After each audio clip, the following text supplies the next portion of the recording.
पहली बात आप समझें कि जो भी मेरे साथ पास्ट में हो चुका है वो गया। Yesterday is a history, tomorrow is a mystery, today is a gift. Let us celebrate, let us enjoy. आप चाहे जिस भी परिवार में हैं, चाहे जितनी भी चुनौती है, आप इस बात को जरा समझें कि जो हो गया वो हो गया। मेरी जिंदगी में आज से शुरू करती हूं। जब तक ये विचार नहीं आएगा तब तक काम बनने वाला नहीं है। आप अपने मन को जैसे सिग्नल देंगे वैसे वैसे ही आंसर आने शुरू हो जाएंगे। हम किस चीज को किस्मत कहते हैं पता है? जो समस्या हमारी जिंदगी में होती है और उसकी समाधान नहीं होती है, उसी को हम किस्मत कह देते हैं। मान लीजिए मेरे कुछ अरमान हैं, वो पूरे नहीं हो रहे हैं। चूंकि वो पूरे नहीं हो रहे हैं, जिस चीज के अरमान पूरे नहीं हो रहे हैं उसी को मैं किस्मत कह देता हूं। हमारे मन में किस्मत की कोई यूनिवर्सल परिभाषा नहीं है। जो हमारी समस्या होती है वही हमारी किस्मत बन जाती है। हम इस बात को स्वीकार करें कि या तो हमें मैरिड लाइफ में एंट्री नहीं करना था, और अगर हम एंट्री कर गए हैं तो हम इसको स्वीकार करें कि सारी चीजें मेरे मन के मुताबिक होना संभव नहीं है। ये स्वीकार भाव लाना ही अपने आप में एक नई किस्मत बनाना है। आप जब भी परेशान भीतर में होंगे तो याद रखिएगा, जो स्थिति चल रही है उसको हमने स्वीकारा नहीं है। कुछ चीजें आप बदल सकते हैं और कुछ चीजें बदल नहीं सकते हैं। तो जो बदल सकते हैं उसके लिए प्रयास किया जाए, जो बदल नहीं सकते हैं उसको स्वीकारा जाए। या 24 घंटे लड़ाई करते रहो, स्ट्रेस में आती रहो, या एकदम मारपीट करो। आप जितनी लड़ाई भीतर में करेंगी उतना आपका एड्रेनल, अंदर में एड्रेनल एक्टिव होगा, उतना हाइपरटेंशन होगा। आप अपने मन में कल्पना करें, आपके सामने नजर आ जाएगा कहां कहां वो एरिया है जहां मैं एक्सेप्ट नहीं कर रही हूं। और मन में एक पिक्चर लाएं कि मैं उन सभी व्यक्तियों को स्वीकार करती हूं जिनको मैं बदलने में समर्थ नहीं हूं। आप अगर दुनिया को बदलने के चक्कर में निकल गई तो स्ट्रेस में आ जाएंगे। इस दुनिया में हम केवल एक ही व्यक्ति को बदल सकते हैं, डैश। पता नहीं मेरी जिंदगी ठीक होगी या नहीं होगी। जब प्रश्न गलत है तो उत्तर गलत होगा। पता नहीं मैं सुखी होंगी या नहीं। जब इतनी कंफ्यूजन है तो उत्तर भी कंफ्यूजन वाले आएंगे। अगर आप क्लियर है, पता नहीं की कोई गुंजाइश नहीं है। मुझे एक जिंदगी मिली है, मेरी एवरेज लाइफ 70 साल प्लस या माइनस हो सकती है।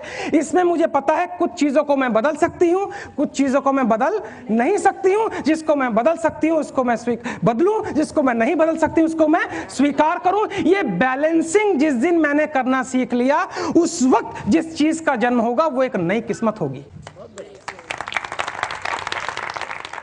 एक कैदी वर्षों बाद अपने घर लौट रहा है, ट्रेन में यात्रा कर रहा है। उसके साथ एक और पैसेंजर है जो कवि है। कवि अगले दिन स्टेशन आने वाला है तो कैदी कहता है इस कवि से, भैया जरा देखना मेरा स्टेशन आया कि नहीं। बोले जब आने ही वाला है स्टेशन तो देखने की जरूरत। बोले नहीं नहीं, मैं 25 साल से जेल में बंद हूँ, मैंने एक मर्डर किया था और गाँव वालों को मैंने चिट्ठी लिखी है, अभी तक कोई चिट्ठी नहीं आई है 25 साल से, कि अगर तुमने मुझे माफ़ कर दिया है तो स्टेशन पर जो है सफ़ेद झंडी लगा देना। मैं समझूंगा मेरे गाँव ने मुझे माफ़ कर दिया है, और नहीं माफ किया है तो लाल झंडी लगा देना।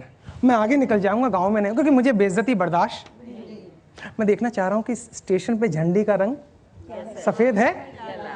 5 मिनट के बाद वो पलटता है, उसकी आंखों में आंसू हैं, और ये कैदी कहता है कि अब बोलने की जरूरत नहीं है, मैं समझ गया झंडी जो है वो लाल है। बोले बेवकूफ, स्टेशन क्या पूरा गांव सफेद झंडी से भर गया है। स्टेशन क्या पूरे गांव ने तुझे माफ कर दिया है। मोरल ऑफ द स्टोरी है, जब आप खुद को बदलने का स्टेप दिखाते हैं तो ईश्वर सफेद चीज से सब कुछ भर देता है। लोग मुझसे कहते हैं मुझे इसको बदलना है, मुझे उसको बदलना है। इस चक्कर में मत जाइए। अगर लोग बदल जाते तो कितनी अच्छी बात हो जाती। नहीं बदलते हैं लोग, बदलने की बात करते हैं। मेरा ये रोज का काम है। हस्बैंड वाइफ को बदलना चाहती है, वाइफ हस्बैंड को, अल्टीमेटली दोनों बच्चों को बदलना चाहते हैं। और बच्चा कहता है मम्मी पापा को पहले बदलना है सर, उसके बाद हम बदल। नेक्स्ट पॉइंट जो है वो हमें देखना पड़ेगा, मेरा दृष्टिकोण कैसा है। 24 घंटे का ब्यौरा रखिए और जरा चेक कीजिए मेरे अंदर ज्यादातर विचार कैसे चलते हैं। अगर आपका परसेंटेज ऑफ विचार नकारात्मक है तो इसका मतलब आपके अंदर बहुत सी नकारात्मकता भरी हुई है। तो आप जरा 2 दिन का आंकड़ा रखिए कि मेरे परसेंटेज ऑफ विचार कैसे हैं। आप पाएंगे हाँ नेगेटिव ज्यादा है। बस खाली तीसरे दिन से यह प्रयास करना है कि मैं नेगेटिव विचारों को एंटरटेन नहीं करूंगी। हमारे अंदर ये कैपेसिटी होनी चाहिए कि मैं ये डिसाइड करती हूं मैं इस नेगेटिव बात को अपने अंदर डालने की इजाजत नहीं दूंगी। बस इतना ही करना है। और अंत में कि हमने भी जिंदगी के कई रंग देखे हैं, कभी धूप, कभी छांव, कभी बारिशों के संग देखे हैं, और जैसे जैसे मौसम बदला लोगों के बदलते रंग देखे। ये उन दिनों की बात है जब हम मायूस हो जाया करते थे, अपनी मायूसी का गीत लोगों के सामने गाया करते थे। कभी कभी तो जज्बात में आंसू भी बहाया करते थे, परंतु अक्सर लोग हमारे आंसुओं को देखकर हंसी उड़ाया करते थे। अचानक जीवन ने नया मोड़ लिया और हमने अपनी परेशानियों को बताना ही छोड़ दिया। अब तो दूसरों की जिंदगी में भी हंसी का बीज बो देते हैं और खुद को अगर रोना भी पड़े तो हंसते हंसते रो देते हैं।